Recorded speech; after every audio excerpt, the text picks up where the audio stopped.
Hello friends, आजच्या लेक्चरमध्ये आपण concept of temperature stresses and strain in uniform bar म्हणजे थर्मल स्ट्रेसेस काय असतात आणि थर्मल स्ट्रेन काय असतं हे आजच्या लेक्चरमध्ये आपण पाहूयात. ठीक आहे. इथून मागं आपण सगळे कन्सेप्ट्स पाहिलेले आहेत.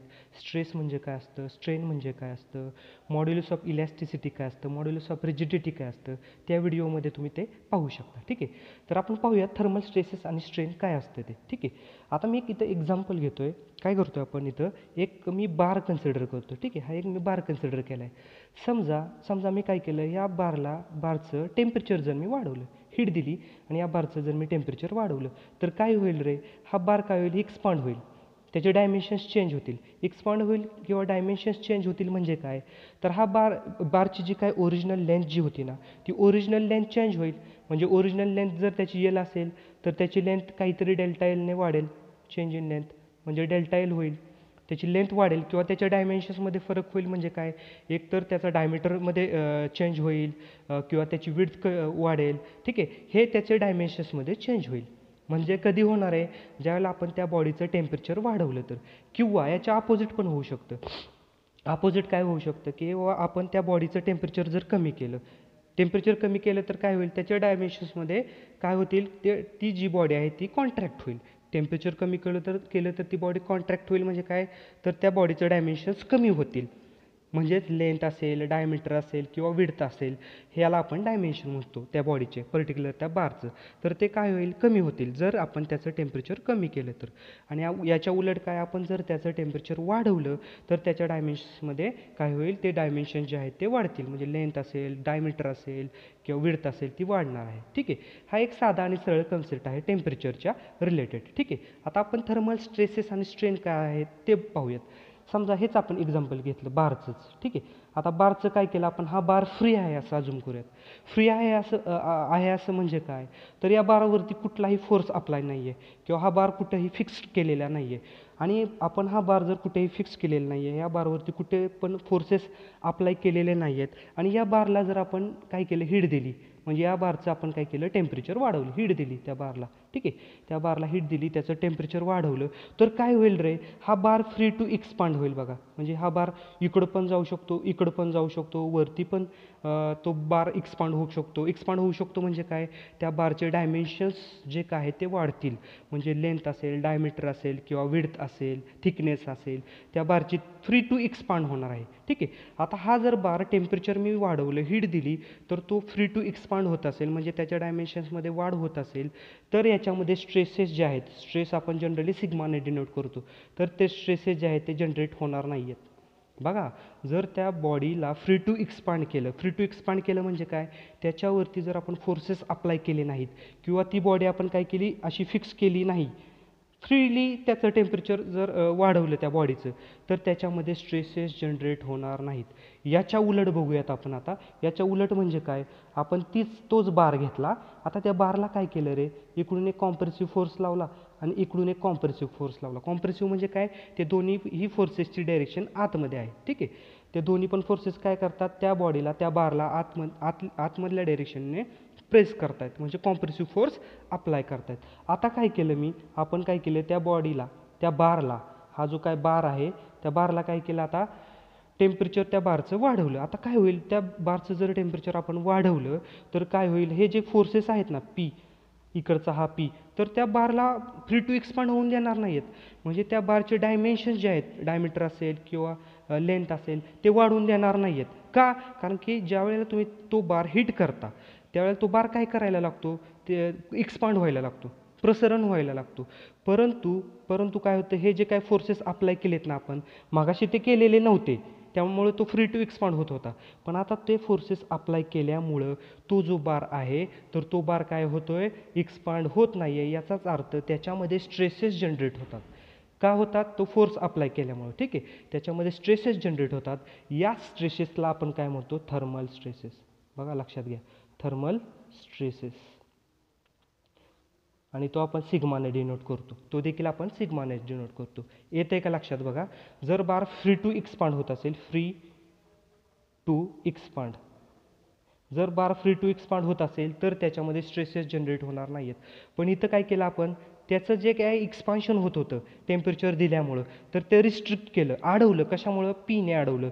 किंवा तो आपण फिक्स जरी केला, दोन्ही साईडने जरी आपण फिक्स केलं आणि त्याचं टेम्परेचर आपण वाढवलं, तरी देखील तो फ्री टू एक्सपांड होणार नाही आहे. म्हणजे हे फिक्स जे काय आपण केलेलं आहे ना बार, तो काय करतोय, त्याला फ्री टू एक्सपांड होऊन देत नाही आहे. याचाच अर्थ त्याच्यामध्ये स्ट्रेसेस जनरेट होतात आणि अशा स्ट्रेसेसला आपण थर्मल स्ट्रेसेस म्हणतो. म्हणजे थोडक्यात आपण थर्मल स्ट्रेसेस काय म्हणू शकतो? बघा स्ट्रेसेस इंड्युस्ड इन बॉडी. बघा, stresses induced in the body due to change in temperature. Stresses ज्या वेळेला एखाद्या बॉडीमध्ये तयार होतात, इंड्युस्ड होतात, कधी त्या बॉडीमध्ये तयार होतात? ज्या वेळेला त्या बॉडीमध्ये काहीतरी टेम्परेचर डिफरन्स क्रिएट होतो, चेंज इन टेम्परेचर होतं, त्यावेळेला त्याला काय म्हणायचं? Thermal stress.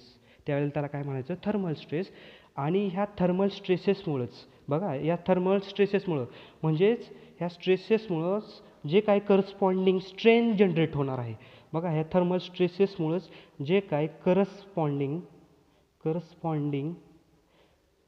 स्ट्रेन जनरेट होणार आहे, त्याला आपण स्मॉल ई म्हणतो स्ट्रेनला. त्यालाच काय म्हणायचं? तर त्याला म्हणायचं थर्मल स्ट्रेन. बघा, कन्सेप्ट क्लिअर? काय झालं?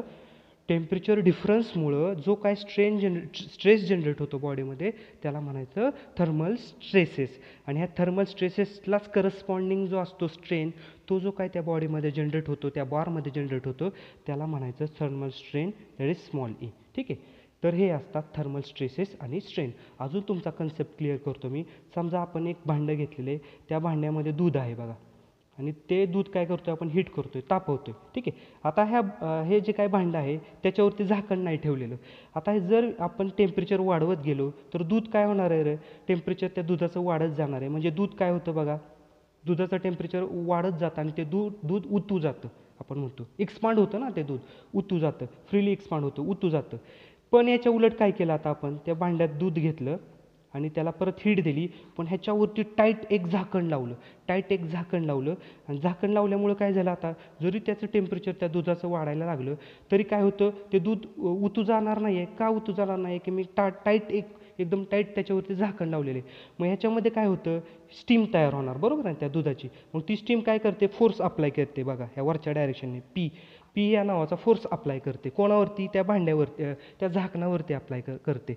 याचाच अर्थ ते झाकण काय करतं? त्या दुधाला उतू जाऊ देत नाही आहे. आणि ह्या पी हा फोर्स ते स्टीम अप्लाय करते. स्टीम कोणाची? त्या दुधाची. त्याच्यामुळे त्याच्यामध्ये स्ट्रेसेस जनरेट होतात. त्या स्ट्रेसेसला आपण थर्मल स्ट्रेसेस म्हणतो. म्हणजे बघा ना, जनरली फॉर्म्युला काय स्ट्रेस असतो? Stress is defined as internal resisting force per unit cross sectional area P. म्हणजे इथं पीने काय करतोय आपण? त्याला रिस्ट्रिक्ट करतोय. काय करतोय? रिस्ट्रिक्ट. त्याची एक्सपान्शन होण्यासाठीचा जो काय आहे त्या बारला एक्सपांड होतोय ते रिस्ट्रिक्ट करतोय, म्हणून त्याच्यामध्ये जनरेट होतात स्ट्रेसेस. त्याला म्हणायचं thermal stresses. Okay, concept clear झाला असेल तुमचा. आता आपण काही फॉर्म्युले बघूयात त्याच्यामध्ये. तर या थर्मल स्ट्रेसेसमध्ये आपल्याला चेंज इन लेंथ फाइंड करायला विचारतात. चेंज इन लेंथ, त्याला आपण डेल्टा एल म्हणतो. तर चेंज इन लेंथचा फॉर्म्युला काय असतो बघा? Alpha T into L. हा एक सिंपल फॉर्म्युला आहे बघा. चेंज इन लेंथ जर आपल्याला थर्मल स्ट्रेसेसमध्ये किंवा स्ट्रेनमध्ये फाइंड करायचं असेल एखाद्या बारचं, तर त्याच्यामध्ये फॉर्म्युला असतो change in length is equal to alpha T into L. आता अल्फा काय असतो बघा? अल्फा ही जी काय व्हॅल्यू आहे ना, ती व्हॅल्यू आहे बघा coefficient of linear expansion. Alpha म्हणजे काय असतं? Coefficient of linear expansion. ठीक आहे. Coefficient of linear expansion he value आहे अल्फा. म्हणजे ती असते बघा पर डिग्री सेंटीग्रेड. परसाठी आपण बघा डॅश दिलेला आहे, डिवायडेड बाय, थोडक्यात पर डिग्री सेंटीग्रेड हे त्याचं युनिट आहे अल्फाचं. त्याला काय म्हणायचं? Coefficient of linear expansion. T म्हणजे काय रे? टी म्हणजे दुसरं तिसरं काही नाही आहे. टी म्हणजे जे काही राईज इन टेम्परेचर आहे, राईज इन टेम्परेचर. कारण की आपण टेम्परेचरच वाढवतो ना, हीट वाढवतोय, त्याच्यामुळे टी म्हणजे काय असतं? Rise in a temperature. आणि यल म्हणजे काय? यल ऑफकोर्स तुम्हाला माहितीच आहे. यल म्हणजे काय असतं? दॅट इज यल म्हणजे लेंथ असते त्या बारची. So L is a length of a बारची ती काय असणार आहे? लेंथ. ठीक आहे. त्या बारची ती लेंथ असणार आहे. ती एम एममध्ये असेल किंवा सेंटीमीटरमध्ये असेल किंवा मीटरमध्ये असेल. टेम्परेचर कशात असतं तुम्हाला माहितीच आहे, डिग्री सेंटीग्रेडमध्ये टेम्परेचर असणार आहे. ठीक आहे, किंवा केल्विनमध्ये देखील टेम्परेचर असतं. ठीक आहे, तर हा जो काय आहे बघा, चेंज इन लेंथचा कॅल्क्युलेट करण्याचा फॉर्म्युला आहे अल्फा टी एल. हा फॉर्म्युला लक्षात ठेवा. आता नेक्स्ट बघा, चेंज इन लेंथ आपल्याला फॉर्म्युला समजला. आपल्याला स्ट्रेनचा फॉर्म्युला जाणून घ्यायचा आहे. स्ट्रेन म्हणजे नक्की काय आहे. स्ट्रेन आपण जनरली तो ईने दाखवतो. ठीक आहे, आता स्ट्रेन म्हणजे काय असतं तुम्हाला माहिती आहे, ऑलरेडी आपल्या इथून मागच्या लेक्चरमध्ये मी सांगितले. स्ट्रेन म्हणजे काय असतं बघा, change in length divided by original length. Change in length per original length. Change in length म्हणजे delta L divided by per original length म्हणजे स्ट्रेन असतं. ठीक आहे, आता चेंज इन लेंथ ऑलरेडी मला माहिती आहे ना, इथं आत्ताच पाहिले आपण. चेंज इन लेंथ काय आहे, अल्फा टी इंटू एल. हा चेंज इन लेंथचा फॉर्म्युला आहे. आणि ओरिजिनल लेंथ काय आहे, एल. सो मला strain E is equal to काय मिळणार आहे, एल एल कॅन्सल झाला. इथं बघा एल आणि एल कॅन्सल झाला, म्हणजे फक्त काय राहिलं, अल्फा आणि T. So alpha into T म्हणजे मला स्ट्रेनचा फॉर्म्युला मिळाला बघा. मला जर थर्मल स्ट्रेन जर फाइंड करायला विचारला तर थर्मल स्ट्रेनचा फॉर्म्युला डायरेक्टली काय आहे, alpha into T. That's all. एवढाच फक्त सोपा फॉर्म्युला आहे. हा झाला थर्मल स्ट्रेन. हा झाला thermal strain. That is thermal strain. बघा, thermal strain change in length divided by original length. Change in लेंथची व्हॅल्यू आपण पुट केली, त्याच्यामध्ये ओरिजिनल लेंथ एल आहे असं, एल एल कॅन्सल म्हणजे आपल्याला चेंज इन लेंथ स्ट्रेन काय मिळाला, E is equal to alpha T into T. Same आपल्याला स्ट्रेस फाइंड करायचं आहे. आपल्याला आता स्ट्रेस फाइंड करायचे. तर हा स्ट्रेस कसा फाइंड करायचा, त्याच्यासाठी तुम्हाला मी अगोदर एक कन्सेप्ट सांगितलं बघा, Young's modulus. E is equals to Young's modulus, किंवा त्याला आपण मॉड्युलस ऑफ इलॅस्टिसिटी म्हणतो हुक्स लॉनुसार. तर हा मॉड्युलस ऑफ इलॅस्टिसिटी काय असतो रे, हा एक रेशो आहे stress to strain. It is ratio of stress to strain. It is ratio of, हा कशाचा रेशो आहे रे, स्ट्रेस डिवायडेड बाय स्ट्रेनचा रेशो असतो यंग्स मॉड्युलस, किंवा त्याला आपण मॉड्युलस ऑफ इलॅस्टिसिटी म्हणतो. ठीक आहे, आता काय होईल, आपल्याला विचारलं आहे काय रे, आपल्याला फाइंड काय करायचं आहे, थर्मल स्ट्रेस. थर्मल स्ट्रेस म्हणजे सिग्मा फाइंड करायचं आहे. ठीक आहे, मग बघा हा ई काय आहे रे, ई डिवाइड आहे स्ट्रेसला ई डिवाइड आहे, म्हणजे तो काय होईल, ई कॅपिटल ईला मल्टिप्लाय होईल. म्हणजे कसं होईल बघा, कॅपिटल ई इन टू हा small E is equal to काय, स्ट्रेस राहिलं फक्त, कारण की का हा डिवायडेड ना, ई हा डिवायडेड आहे, म्हणजे हा कॅपिटल ईला काय होईल, मल्टिप्लाय. लेफ्ट हँड साईड डायरेक्शनला घेतला, डाव्या साईडला जर घेतला तर म्हणजे सिग्मा, थोडक्यात सिग्मा मला काय मिळाला, sigma is equal to capital E into small E, ही मला व्हॅल्यू मिळाली. बरोबर आहे. आता बघा, ऑलरेडी आपण स्मॉल ईची व्हॅल्यू फाइंड केलेली. ही स्मॉल ई जो आहे ना, त्याची व्हॅल्यू आपल्याला ऑलरेडी मिळाली अल्फा इंटू टी. म्हणजे स्ट्रेस इक्वल टू मला फायनली काय मिळाली, कॅपिटल ई आहे असा, आणि स्मॉल ईची व्हॅल्यू काय, अल्फा इंटू टी. म्हणजे फायनली मला थर्मल स्ट्रेन पण मिळाला बघा. हा स्ट्रेस म्हणजे काय आहे, thermal, that is thermal stress. म्हणजे मला थर्मल स्ट्रेसची पण व्हॅल्यू मिळाली, that is thermal stress is equal to E alpha T. बाकी थर्मल स्ट्रेसचं युनिट काय असतं तुम्हाला माहितीच आहे, न्यूटन पर एम स्क्वेअर असेल, किंवा ते पास्कलमध्ये दिलेलं असेल, किंवा न्यूटन पर मीटर स्क्वेअर देखील असेल. So these are the units of स्ट्रेसेसचे युनिट आपण ऑलरेडी लेक्चरमध्ये घेतलेलं आहे. ठीक आहे, व्हिडिओ आवडल्यास नक्कीच लाईक, शेअर आणि सबस्क्राईब करा. चॅनेल सबस्क्राईब करा, जेणेकरून तुम्हाला पुढच्या व्हिडिओज पाहायला मिळतील. थँक्यू.